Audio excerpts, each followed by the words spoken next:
Atlanta News First starts now. First at 6, access to a widely used abortion pill now in limbo for women in Georgia and across the nation.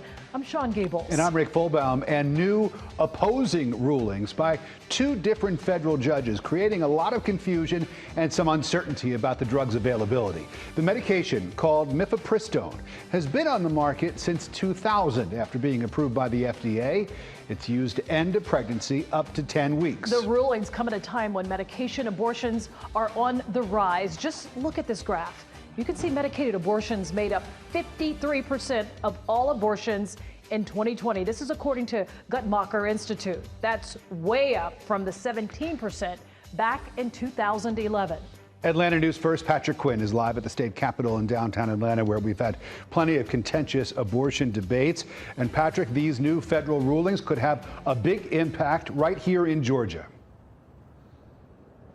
And Rick, right here in Georgia, right here at the state capitol, this legislative session, we saw an effort to ban the mailing of abortion pills. That effort, it stalled. But right now, nationally, we're seeing a push to ban abortion pills, and specifically that drug mifepristone.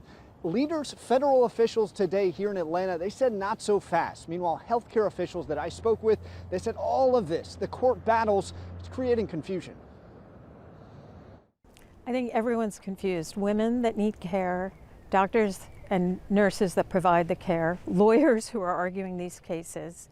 Atlanta OBGYN Dr. Mimi Zeman said medical professionals are scrambling to secure abortion access options for Georgia women for any scenario, while a federal judge in Texas calls to ban the FDA-approved drug mifepristone used in abortion pills. Healthcare should not be decided by arbitrary judges that have absolutely no education in healthcare.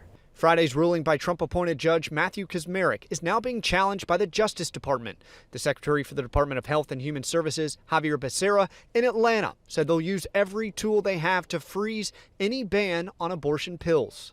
We're going to be vigorous in defending the Food and Drug Administration's approval process. Becerra said the Texas ruling could have greater implications beyond mifepristone and challenge the prescription of other FDA-approved drugs like insulin and COVID-19 vaccines.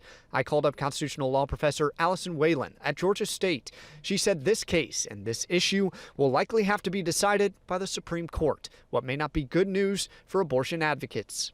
With the current makeup of the Supreme Court, if there is a way for them to restrict access to abortion, they will bend over backwards and jump through legal loopholes to try to find a way to do so. For Dr. Zeman and other medical professionals I spoke with, women seeking abortion care still have options amid this moving landscape. We're experiencing whiplash every day. And what women need to know is that we will always be there to provide them care. Abortion care is standard medical care.